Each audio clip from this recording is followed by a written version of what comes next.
Hi, today I'm going to be talking about how to do your hair for your wedding day. It's a really good way to save hundreds of pounds because it costs about £100 just to do a practice, and then the hairdressers will charge another £200 on the day. So if you're on a budget, this is one way that you can save yourself quite a bit. Only do it if you're going to be really confident though, and the only way to be really confident is to practice. And today I'm going to be showing you how I would do my hair, which is with lots of volume at the roots and then waves through the length. My hair's cut with lots of layers, so it does curl really well, and earlier in the year I did have a digital perm again, so it holds it in a bit more, but still. Last night I washed it. I used Aveda Black Malva shampoo, and I only conditioned through the ends. That's because if I conditioned at the roots too, I think it would just go a bit flatter. So I actually fell asleep with it damp, which is a bit naughty, but the most important thing about that is don't wash it on the day, wash it the day before. That way it'll hold anything you do to it better.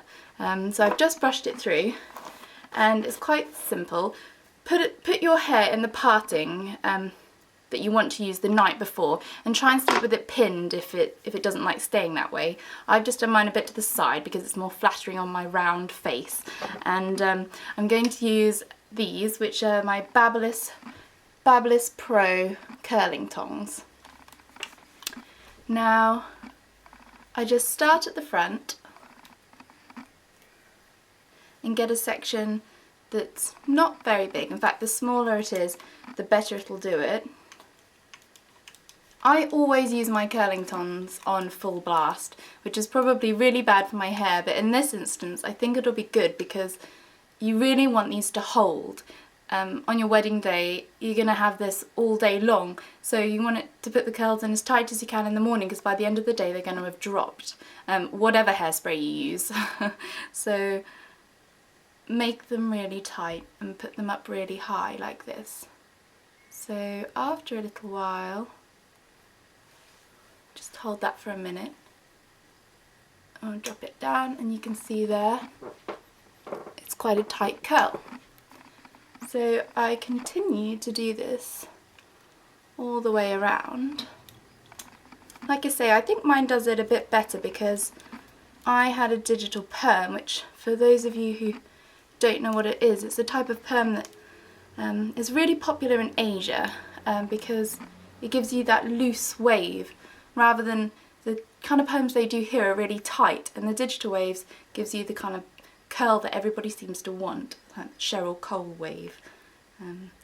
It cost me about £150, and I had it done in Hong Kong because in London it costs about £400, and it's difficult to find places that even do it here.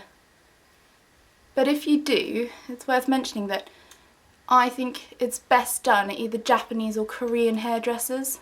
It's really, really popular in Korea, and I've heard they're the best at it. So if you're going to get it done, do some research and find a Korean hairdressers in London. For those of you who can't afford it, this is a good alternative. And to be honest, it's only been a few months and my curls have already dropped out quite a lot. So either they didn't do mine very well or it doesn't work very well. It also does dry out your hair quite a bit.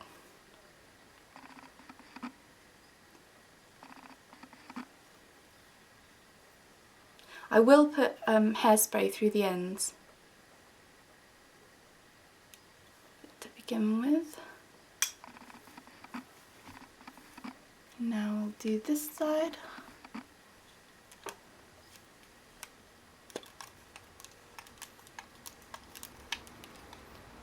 The more practice you get, the better you'll get at it, and obviously you'll get to know what you like and what you don't like, and you can wear it throughout the day and see how you get on, see how long it lasts, and perhaps you can think about putting your hair up in the evening if you know your curls aren't going to last all day.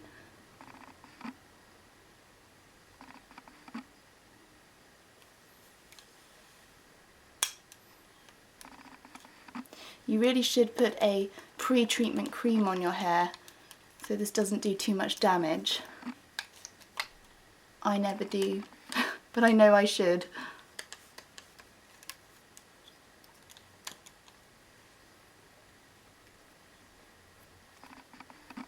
I used to do this with hair straighteners, but when I discovered curling tongs, I think it seems the obvious choice.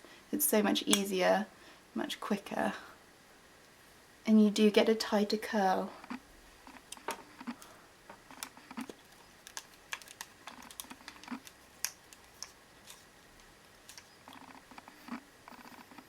See, these do just drop nicely. I think it helps that I do have layers because it makes it a lot lighter. I used to have a lot more trouble curling it.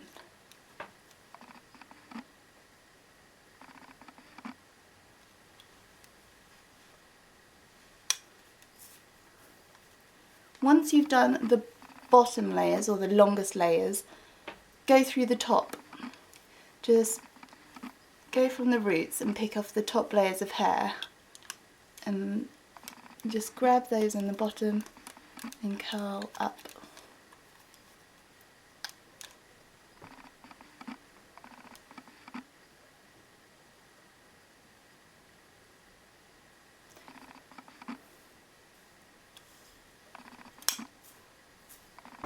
And the same on the other side. I will put the name of all of the products and the tools that I'm using today, like my curlers and my hairbrushes, on my blog, and I'll try and find links to where you can buy them as well.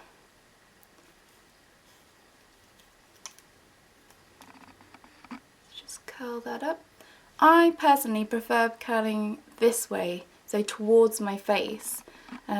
Like I say, because I have a round face, I think that it helps when hair falls across it. It just helps it look a bit thinner. So this is a very basic idea of how you'll get your main curls. Now, you'll just carry on doing that for as long as you want. You can put them, like I say, take smaller chunks of hair and get slightly tighter curls. And the more you put in, the longer they'll last, I always think, because smaller bits of hair that curl, they'll keep their bounce. So once you've done this main bit of curling, I'm using the VO5 Ultimate Hold, which is Cosmopolitan's Reader's Recommended hairspray, and just spray it on to the ends. I don't like to spray too much on my roots because I feel my hair gets greasy quite easily, and I don't like it when it feels horrible. I touch my hair quite a lot and I want it to feel nice. For the roots, so the volume, I've got Hair Abundance by Aveda, which is, Pure Abundance is the hair potion, and is meant to volumize at the roots. So I've just squirted a bit into the palm of my hand, and it's got this powdery texture but when you touch it, it goes sort of creamy. And then I rub that into my hands, and I just put my hair into the roots and rub.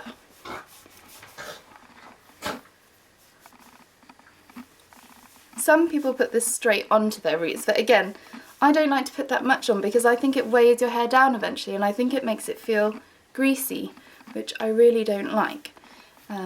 So once I've got a bit of that on, you can feel the texture. I've got this comb, which is a back combing comb, which sounds scarier than it is. So you just section off the top part of the hair. So you've got the roots here, and then you just comb towards the roots with the held hair up. And you just see it wedged down, like you can feel it, it gets a bit nesty. I don't know if you can see. And then from a distance, spray a tiny bit of hairspray while you've got it lifted up. Hairdresser once told me that when she was back combing my hair. It really helps keep it there. And then you can see how much more volume is. So you do that there. I always do a second one on the side as well, just a little bit lower.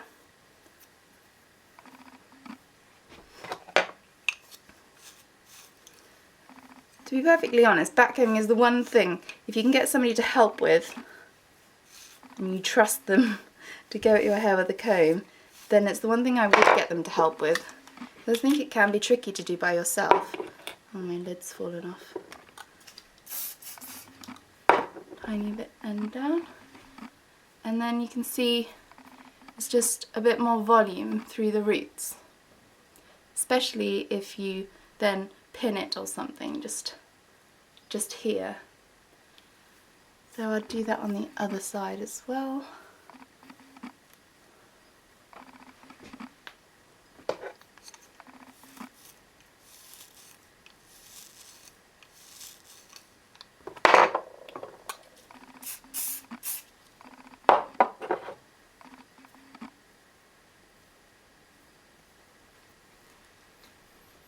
And if you twist the ends around like this, it will just keep them all together.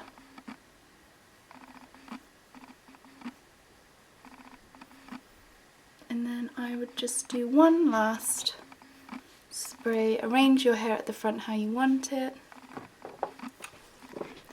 Do one last spray.